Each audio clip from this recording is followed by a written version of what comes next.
Bom dia, meu nome é Eduarda Vergani. Meu nome é Sofia Gomes Poi. E nós somos alunas do segundo ano da Escola de Ensino Médio e Técnico da Universidade de Caxias do Sul, o CETEC.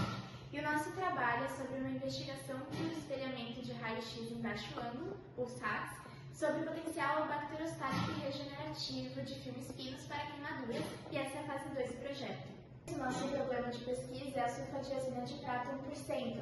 Ela é muito comum nas queimaduras de segundo grau, só que ela pode levar a vários efeitos colaterais, como reações alérgicas devido à fração 1% de prata, a coloração prata na ferida tratada, hemólise e hiperosmolaridade, entre outros efeitos. Então, a justificativa do nosso projeto é justamente o lixo hospitalar, que é um grande problema na nossa atualidade, justamente por grande parte dos compostos dos curativos atuais não serem biodegradáveis, o que acaba poluindo muito o solo, a água e trazendo problemas para o meio ambiente e para a saúde pública.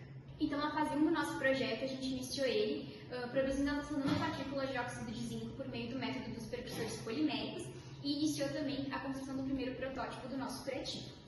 Esse ano, na fase 2, a gente então está fazendo o aprimoramento desse curativo. Para fazer ele, a gente utiliza a técnica de casting e nela a gente utiliza o alginado de sódio, o TIM80, glicerol e água destilada. Para preparar então o nosso curativo, a gente faz uma mistura com tudo que está aqui. Após a gente agita essa mistura e a gente coloca ela em placas de Petri e deixa secando por 24 horas. Alguns filmes desses que secaram foram reticulados com uma solução de cloreto de cálcio e água destilada. Aqui então a gente tem alguns dos resultados dos nossos filmes produzidos por meio da técnica de casting, e aqui é um exemplo de um filme reticulado ou gelificado e um filme não reticulado. E depois a gente vai explicar um pouquinho por que um deles está mofado.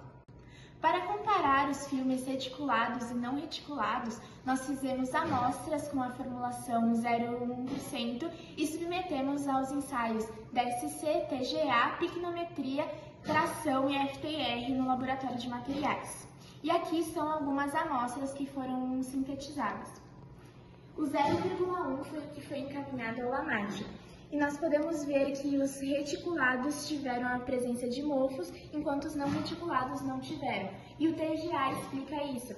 Como o filme reticulado tem uma propriedade de absorver maior quantidade de água e não conseguir liberar nanopartícula, ele consegue criar um ambiente propício para a proliferação de fungos. Por conta disso, nós sugerimos que o filme não reticulado, além de um potencial bacteriostático, ele tenha também um potencial fungistático. A respeito, então, do ensaio bacteriostático, nós realizamos ele com diversas amostras. Na fase 1 foram com as nanopartículas em pó seco e na fase 2 do trabalho, então, nós realizamos com os filmes incorporados com essas nanopartículas. Foram realizados testes com filmes reticulados e não reticulados, com as formulações 0,1%, 0,05% e 0,01%. Ano passado, nós obtemos um resultado muito satisfatório com as nanopartículas em pó seco e esse ano nós percebemos que quanto maior a formulação de nanopartículas, maior a sua atividade bacteriostática.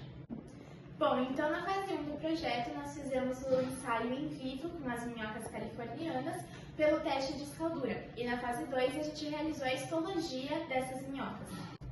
Então a gente realizou a histologia dessas minhocas, aqui como vocês podem ver a nossa lâmina e aqui o corte histológico das minhocas.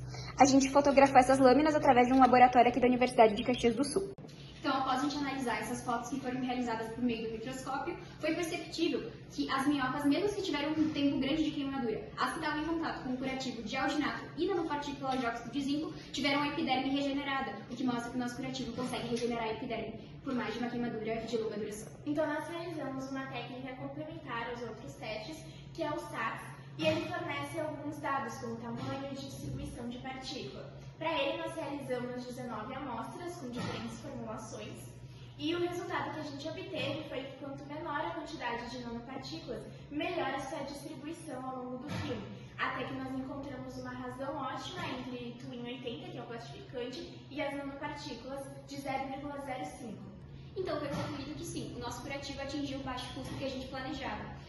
O curativo em si custa R$ 14,80 e rende essas duas placas de Petri. Então, ao final da fase 2 da pesquisa, foi possível concluir que o nosso curativo sim tem um potencial bacteriostático regenerativo, possivelmente um potencial fungistático, possui um baixo custo, além de ser biodegradável.